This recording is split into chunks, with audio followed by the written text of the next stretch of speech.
बिस्मिल्लाहिर्रहमानिर्रहीम। अस्सलाम वालेकुम। क़दरमन को प्रोग्राम मशरक़ राउंड अप सराज़ेम अदनान ख़ान क़दरमन supreme court of Pakistan the article 63 A पर हवाला बाद नज़रसाने दरखास्तों दी हगा मंजूर कर दी और the supreme court of Pakistan पिंजतनी बेंच दे मुतफ़क़ा फ़ैसला और अवल दाऊद हवाला बाद तफसीली फ़ैसला दागा रुस्ता जारी कौली शी क़दरमनो हम पदगा टोल सूरत हाल बांधे सुप्रीम कोर्ट के जगह समातुन शू पदगे हवाला बांधे और दगे असरात पर सही दावा जमुसरा supreme court advocate Hifza Bukhari the telephone दुलारे वसर मुंगरा बेता कर दा जमुसरा टेलीफोन दुलारे मौजूद दा धागेना तफसील अखलू दागेना मालूमात अखलू ची दगा 63 ए की सऊद उड़ान से फैसला शवे वा और चिकमा फैसला रागले दा नन दगे बासा असरात भी। हिफ्ज़ा बुखारी मैडम, आपको प्रोग्राम में खुशामदीद कहते हैं। आपका शुक्रिया कि आपने मुझे ऑनलाइन किया। बहुत शुक्रिया आपका मशरक़ टीवी को वक्त देने के लिए। मैडम, ये बताइए कि जो आज फैसला आया है आर्टिकल 63 ए के हवाले से, ये पहले क्या फ़ैसला हुआ था और इतनी समातें हुई, इतने एतराज़ात हुए, और आज जो ये फ़ैसला आया है इसको किस नज़र से देखती हैं? सबसे पहले तो ये आर्टिकल 63 ए है क्या, और क्या पहले फ़ैसला हुआ था जिस पर नज़रसानी की अपील दायर की गई थी? है उस पे जो आर्टिकल 63 ए जो कॉन्स्टिट्यूशन में मेंशन है वो तो है regarding disqualification on ground of defection. मतलब अगर कोई मेंबर पार्लियामेंट जो है वो अगर उसको जो है किस बात पे डिस्क्वालीफाई किया जाता है। जनाब, पहले जो फैसला आया था उसमें तमाम पूरे बेंच ने इस बात पे मुतफ़क़ा फैसला था कि जितने भी जो भी मेंबर अपने पार्टी की पॉलिसी के खिलाफ कोई भी वोट कास्ट करता है, कोई वोट देता है, तो वो क्या होगा, उसका ना सिर्फ वोट ना गिना नहीं जाएगा बल्कि वो डी-सीट भी हो जाएगा। मैं समझती हूँ कि आर्टिकल 63 ए में कहीं ये चीज मेंशन नहीं है कि वो जो है उसका वोट कास्ट नहीं होगा। ये चीज जो उस फैसले में, जो पहले वाले फैसले में लिखी गई थी 2022 के फैसले में, उसमें ये एक तरह से बियॉन्ड दी कॉन्स्टिट्यूशन, या जिसे हम कहते हैं कि रीराइट किया गया था कॉन्स्टिट्यूशन में, क्योंकि उसमें तो ये कहीं बात है ही नहीं कि वो उसका वोट काउंट नहीं होगा। हाँ, उसमें ये जरूर है कि जो उसका एक पूरा प्रोसीजर है कि अगर उसका जो है कि अगर उसने कोई ऐसा डिसीजन दिया है, कोई ऐसा वोट किया है, तो वो मेंबर का जो एक रेफरेंस होता है वो through presiding officer of the house, जो कि डेफिनेटली स्पीकर है, उसके थ्रू जो है वो इलेक्शन कमीशन को रेफर होता है, और फिर इलेक्शन कमीशन जो है वो उस मेंबर को डिक्लेयर करता है कि भाई आपको डी सीट किया जाता है या आपकी सीट वैकेंट हो गई है। और उसमें क्लॉज में मेंशन है, ये कॉन्स्टिट्यूशन में मेंशन है 63 ए में, कि उसको एक राइट ऑफ हियरिंग मिलता है, वो आके एक्सप्लेनेशन देता है कि उसने ऐसा क्यों किया, और उसके बाद वो उसको अगर वो डिसीट भी हो जाता है तो उसको विदिन 30 डेज जो है वो अपना अपील का राइट है। तो ये जो चीज जो थी जो पहले वाले फैसले में लिखी गई, मैं समझती हूँ नजरसानी जो दरखास्त मंजूर हुई है वो अपनी असल शेप में वापस चली गई है। जो 63 ए की असल शेप थी ना, उसमें वो वापस चली गई है। कहीं उसमें ये बात तो है ही नहीं कि वो जो है उसका वोट का काउंट नहीं होगा। वोट तो उसका, अच्छा, एक तरफ हम कहते हैं जी हम आईनी और कानूनी बंदे हैं और अदलिया के बंदे, फिर आप उसमें right of opinion, right of vote, ये तो एक जमहूरी रवायत है कि आपने अपने ज़मीर के मुताबिक, अपनी चॉइस के मुताबिक अपनी राइट ऑफ ओपिनियन देनी है ना। जी बिल्कुल, लेकिन पार्टी की पोजीशन अगर मुख्तलिफ हो और एक रुकन जो है रुकन असम्बली वो पार्टी के खिलाफ वोट कास्ट करता है, तो आईन के हवाले से अभी आप कानूनदान हैं, आप बता सकती हैं कि इसमें फ्लोर क्रॉसिंग या हॉर्स ट्रेडिंग की जो बात की जा रही है बहुत ज़माने से पाकिस्तान में, बल्कि जब भी ऐसे मौके आते हैं तरामीम के हवाले से या कानून साजी के हवाले से, तो फ्लोर क्रॉसिंग और हॉर्स ट्रेडिंग की बात बहुत ज़्यादा होती है, अरबों की जो है हेर फेर होती है। तो इस हवाले से ये फिर से कुछ सियासी जमातें जो है वो इल्ज़ाम लगाती हैं कि ये हॉर्स ट्रेडिंग का और फ्लोर क्रॉसिंग का जो है रास्ता खोल दिया गया है। समझती हूँ कि जो हमारा मेंबर पार्लियामान है ना, वो इतना सिविलाइज्ड, इतना सीजन्ड और इतना होना चाहिए कि वो ये चीज समझे कि मैंने किसी से पैसे लेकर या किसी के मफाद में हॉर्स राइडिंग नहीं करनी। लेकिन अगर वो अपनी जमीर के मुताबिक या अपने चॉइस के मुताबिक किसी भी चीज पर वो अपनी ओपिनियन या वोट देना चाह रहा है, उसको उसकी वर्थ होनी चाहिए। ये तो देखिए, हम जमहूरी रवायतों की बात करते हैं, ये तो डिक्टेटरशिप है कि उसको पार्टी हेड डिक्टेट करेगा, फिर उसको पार्लियामान की अपनी चॉइस कहाँ रहेगी। मीनिंग देयर बाय कि वो हेड ऑफ पार्टी से की लाठी से हाँका जाएगा, उसको वो जिधर मोड़ना चाहेंगे उसको मोड़ लेंगे। तो उसकी पार्टी के अंदर उसकी क्या पोजीशन होगी। अगर आप एक पार्लिमानी मेंबर को ये चॉइस राइट देते हैं कि वो अपनी बात की अपनी वेटेज की, आप देखिए ये पहली दफा नहीं हुआ जहां सिविलाइज्ड सोसाइटीज हैं। आप देखिए यूके की मिसाल आपके सामने, अभी रिसेंटली उनके जो पीएम है उनके खिलाफ जो है उसकी पार्टी के मेंबर्स ने भी जो है वो वोटिंग दी है। क्या हर टाइम हर दफा क्या हेड ऑफ पार्लियामेंट जो हेड ऑफ पार्टी है वो अपने बंदों को इन्फ्लुएंस करेगा? ठीक है, और आप पार्लियामान के को रिप्रेजेंट कर रहे हैं, आप भी उन लोगों के चॉइस में आए हैं जिन्होंने आपको वोट दिया। आपकी क्या इतनी भी वेटेज नहीं है कि आप अपने तौर पर अपनी चॉइस के मुताबिक वोट दें? आपका आर्टिकल जो कॉन्स्टिट्यूशन है वो तो ये कहता है कि राइट ऑफ ओपिनियन जो है वो एवरी इंडिविजुअल का राइट है, right of vote, right of choice. तो फिर ये तो आप देखिए कि मीनिंग देयर बाय कि आप उसको इतना भी फ्रीडम नहीं दे रहे कि वो तो फिर अगर आपने वोट लेना ही है तो फिर आप खाली पार्लियामान के जो पार्टी के जो हेड्स हैं उनके वोटिंग ले लें, फिर आपको बाकी पार्लियामान को परेशानी में डालने की क्या जरूरत है। ये फैसला मैं समझती हूँ कि कानून और आइन की बिल्कुल प्रॉपर इंटरप्रिटेशन है, और जो फैसला नजरसानी अपील में दिया गया है ये बिल्कुल प्रॉपर है। ये जो 2000 हिफ्जा बुखारी साहिबा, ये जो इससे पहले फुल बेंच का फैसला आया था तो आवाम को समझ नहीं आती कि वो फुल बेंच का जो फैसला था वो सही था या ये नज़रसानी का फैसला है ये सही है, क्योंकि अदालत से फैसला आ जाता है कि मखसूस नशस्तों के हवाले से भी, और फिर फैसला जो है वो तब्दील हो जाता है। तो ये आवाम को ज़रा आसान अल्फाज में हमें समझ नहीं आती। हमें की मेमोरी मेरी ख्याल में बड़ी कोई शॉर्ट सी हो गई है, क्योंकि उस वक्त भी हमने देखा कि इसी टीवी चैनल्स पे बैठकर यही लोग जो थे वो इस फैसले को गलत कह रहे थे, ये कह रहे थे कि ये ऐसे नहीं, और इसकी मुखालफत हो रही थी। अब जब फैसला रिवर्स हुआ है और उनकी नजरसानी अपील जो है मंजूर हुई है, तो फिर भी इन लोगों का यही मुतालबा है कि ये गलत हुई है। मैं समझती हूँ कि बजाय क्रिटिसाइज करने के और सिर्फ इस बात को कि भाई मुखालफत दर मुखालफत करने के और अवाम को गुमराह करने के बयानात देने से बेहतर है कि आप खोलें, कॉन्स्टिट्यूशन खोलें, उसको पढ़ें, उसको देखें कि क्या ये उस पैरामीटर में आया कि नहीं आया। यही लोग जो आज इस फैसले की मुखालफत कर रहे हैं ये उस टाइम भी बैठ के चैनल पे फुल बेंच के जजेस ने तो पढ़ा होगा आईन। हिफ्जा बुखारी साहिबा, फुल बेंच का जो फैसला आया था उन्होंने तो आईन पढ़ा था, जाहिर है अवाम ने शायद नहीं पढ़ा होगा। 5 जस्टिस साहिबान के बेंच का फैसला आया था और उन्हीं बेंच के, चूंकि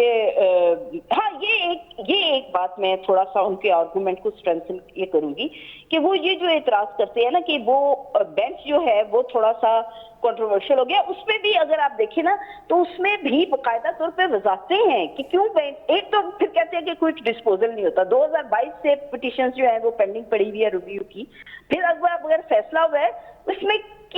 क्या उठा के अगर इसको वो बेंच जो है वो उन्होंने अपनी कॉन्सेप्ट दी, इसमें ऑथर जो जस्टिस हैं उनका होना जरूरी था, लेकिन उन्होंने अगर माजरत की है तो इसका मतलब यह है कि जो बेंच तश्कील दिया गया उसके अगर कोई माजरत कर ले या नाम बैठना चाहे तो क्या हम सारा काम रोक देंगे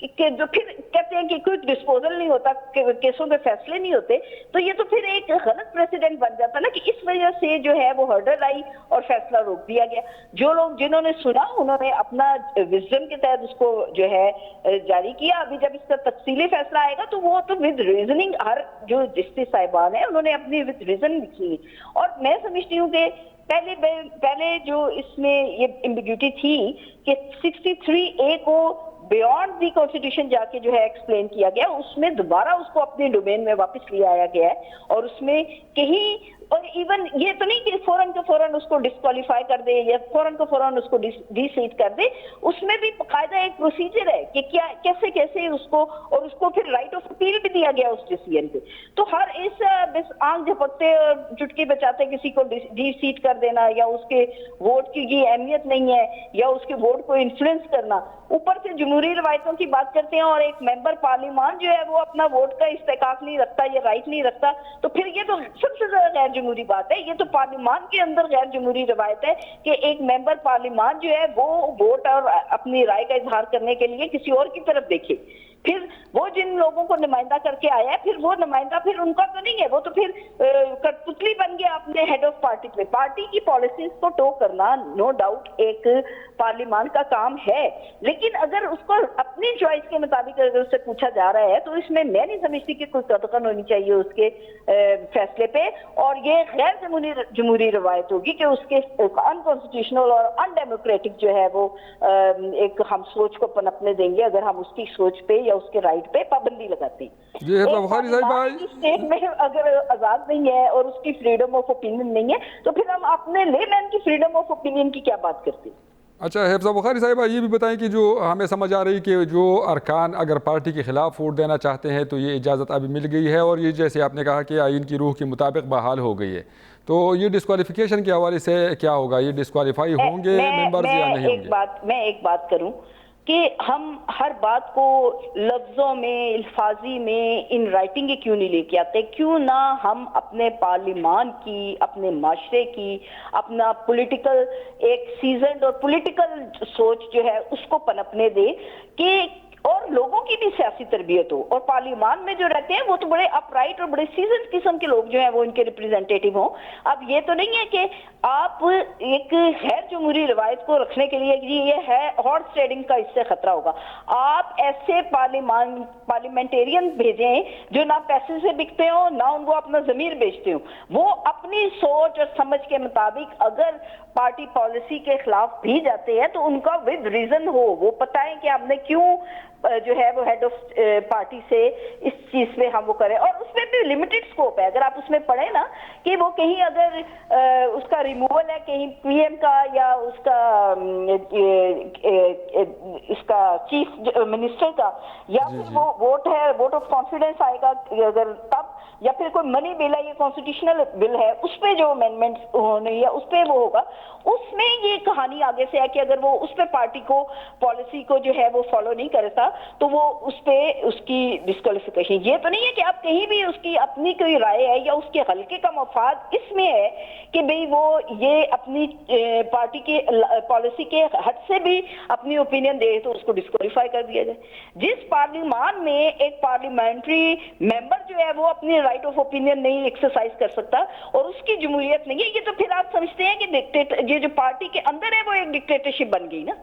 हम तो जिस पार्टी को हम तो समझते हैं कि ये शहीद भुट्टो का दिया हुआ कॉन्स्टिट्यूशन है और ये बड़ा विजनरी कॉन्स्टिट्यूशन है और उसमें उन्होंने राइट ऑफ ओपिनियन जो रखी है वो उसका राइट पार्लियामान को भी है। हाँ, लेकिन उसको फिर प्रिसाइज कर दिया गया ना कि किन किन मैटर्स में अगर वो करेगा तो उनमें डिस्क्वालीफाई होगा। मनी बिल है, कॉन्स्टिट्यूशनल अमेंडमेंट आ रही है या उसका रिमूवल है, उसकी वोट ऑफ नो कॉन्फिडेंस आ रहा है, तो उसमें आप पार्टी को जो करें। मैं तो समझती हूँ कि right of choice, right of opinion her individual का राइट है। आप कॉन्स्टिट्यूशन में देखें कि आप हर इंडिविजुअल का राइट है, तो फिर पार्लियामान का भी तो राइट है ना, मेंबर पार्लियामेंट का भी तो राइट है जो कि अपने हल्के के लोगों से वादे, अगर वही स्ट्रांग नहीं होगा, वो अपने हल्के का लीडर जो है हिफ्ज़ा बुखारी साहिबा, एक सवाल है जो आवाम की समझाने के लिए, क्या लीड करेगा जी हमें समझाने के लिए और आवाम को समझाने के लिए कि जो मेंबर अगर ऐसी पार्टी पॉलिसी के खिलाफ वोट करता है तो उसकी डिस्क्वालिफिकेशन अभी होगी या नहीं होगी। दूसरी बात ये कि जो कुछ लोग ये बातें कर रहे हैं कि 4-5 महीने बाद शायद ये फिर से ये जो पिछला फैसला था ये बहाल हो जाए और ये जो अपील अभी की गई है, जिस तरह का फैसला आज आया है, ये फिर से मुलतवी हो जाएगा। तो ये दोनों बातें ज़रा आप हमें समझाएं कि ये एक तो डिस्क्वालिफिकेशन के हवाले से कि जो मेंबर पार्लियामेंट वोट पार्टी के अगेंस्ट देता है तो वो डिस्क्वालीफाई होगा या नहीं, जो आज फैसला आया है इसके हवाले से। मुकद्दस दस्तावेज है कॉन्स्टिट्यूशन, इसको अपने जाती मफाद और अपनी वो क्या है जी, हम ये समझते हैं कि हॉर्स राइडिंग हो जाएगी, हम समझते हैं कि मेंबरान बिक जाएंगे, इन पे जो भी हुआ ही नहीं है, क्या सराइयों पे मबनी करके इसको अपने मुकद्दस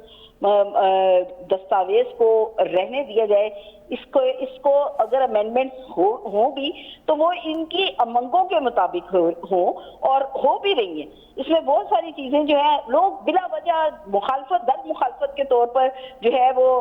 प्रपोज अमेंडमेंट्स को भी जो है वो टारगेट करते हैं। हालांकि मैंने जो उसमें देखा कि प्रपोज अमेंडमेंट्स में तो ये भी है कि जो क्रिमिनल पिटीशन फाइल होंगी, इसमें जो क्रिमिनल अपील्स फाइल होती हैं CRPLA जो फाइल्स होगी, और उसमें 185 jurisdiction of the supreme court, उसमें बाकायदा डायरेक्शन होगी कि आप इसको 12 महीने में डिसाइड करें, और फिर जो पहले से फाइल है उनके लिए डायरेक्शन होगी कि इसको 24 एक तो क्विक डिस्पोजल की बात करते हैं, क्विक रिलीफ की बात करते हैं, और जब उसमें अमेंडमेंट आ रही है तो लोगों को कोई रिलीफ दिया जा रहा है सिर्फ मुखालफत दर मुखालफत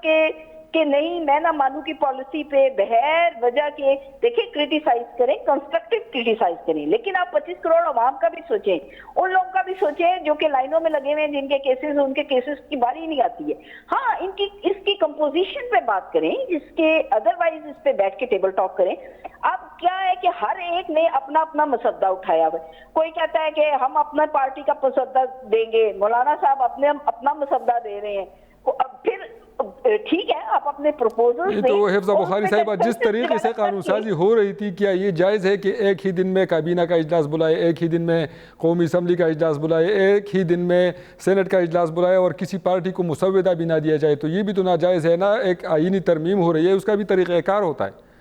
बिल्कुल ठीक आप बात कर रहे हैं, आईनी तरमीम का तरीकाकार होता है, और इस पे सुप्रीम कोर्ट ऑफ पाकिस्तान के जो बार एसोसिएशन है उन्होंने एक पूरे पाकिस्तान के नुमाइंदा वकला का इजलास बुलाया,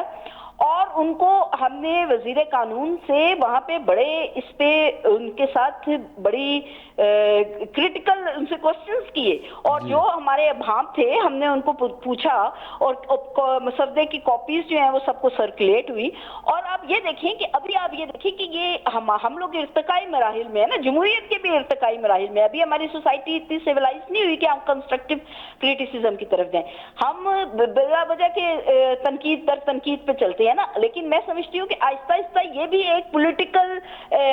जो है वो ग्रूमिंग हो रही है लोगों की। लोग बोलते हैं, सीखते हैं, पढ़ते हैं, देखते हैं क्या है। तो अच्छा है कि अगर हर पार्टी अपना मसद्दा देती है और उसमें बताती है कि इस मसद्दे में हमें ये तहफ़्फ़ुज़ात हैं, जिस तरह हमने भी वज़ीर कानून साहब को बुलाया और हमने पूछा उनसे कि हमें कंपोजिशन पे एम्बिग्यूटीज हैं, हमें फ्ला क्लॉज पे एम्बिग्यूटीज हैं, और उन्होंने उसको काफी हद तक चीजों को क्लैरिफाई किया। और अभी भी बात यह है कि बजाय मुखालफत करने के एक टेबल टॉक करें। आप तो वकील हैं, फिर भी आपसे बात की गई है हिफ्ज़ा बुखारी साहिबा, पार्लियामान में बात नहीं हुई, कौमी असम्बली में बात नहीं हुई, मेंबरान के सामने जो है ये मुसव्वदा नहीं रखा गया और उनसे वोट मांगे गए, इजलास बुलाए गए कि एक ही रात में सेनेट का और कौमी असम्बली का इजलास बुलाया गया कि पार्लियामान में वोटिंग होगी और बस हम तरमीम करने जा रहे हैं। देखिए जी, मैंने जितना हमने सुना किसी पार्टी के पास मुसव्वदा था ही नहीं। को सुना, उन्होंने कहा जी हम अपना मुसद्दे जो है अपना ड्राफ्ट तैयार कर रहे हैं, और चेयरमैन पीपल्स पार्टी जो है वो भी बता रहे हैं कि हम भी इसमें कुछ जो है अपनी तरफ से इस मुसद्दे में कुछ जो है वो चीजें रखेंगे। वो तो आप कर रहे हैं ना, जिस दिन इजलास बुलाए गए थे तब तो किसी को दिखाया ही नहीं गया था। अगर बात करना चाह रहे हैं तो वो ठीक है, जमहूरी रवायत नहीं है, आप सारों को एतमाद में लेके बात करें, लेकिन अब तो वो चीज खत्म हो गई ना। अब आगे चलने को सोचें। अब जो चीज जिससे कंट्रोवर्सीज हो या जिससे जो है वो एक नफरत का माहौल फैले, अब तो ये चीजें ज़बान ज़द-ए-आम हो गई। अब तो लेमैन भी मसद्दे पे डिस्कशन कर रहे हैं, और ठीक है, लेकिन इसको चलने दें, इसको आगे चलें, और इसमें अमेंडमेंट्स जो आए उसमें सबका कंसेंसस हो और उसको अमेंडमेंट करें। आप ये देखें कि इसमें वो लोग भी एतराज कर रहे हैं जो COD में मेंबर्स थे, जो चार्टर ऑफ डेमोक्रेसी में सिग्नेटरी थे, वो भी इस पे एतराज करें। और मैं समझती हूँ बहुत सारी जमातों का इस बात पे कंसेंसस है कि आईनी जमातें बने, आईनी अदालतें बने। अगर कंसेंसस है उसकी कंपोजिशन पे जरूर बात की जा सकती है, उसका तरीकेकार पे बात की जा सकती है, और वो जो उसमें चीज जो आईनी जो अदालतों में जिस तरह किसको चीफ बनाना है उसकी कंपोजिशन पे हम जरूर उस पर बात कर सकते हैं, उस पर तहफ़्फ़ुज़ात। लेकिन इसको कैटेगोरिकली इसको डिनाइल कर देना, तरमीम डिनाई होगी करना नहीं। बिल्कुल गलत है। हिफ्जा फिर बुखारी साहिबा, बहुत शुक्रिया मशरक टीवी को, मशरक राउंड अप को वक्त देने के लिए। जी कदरमन को तुमको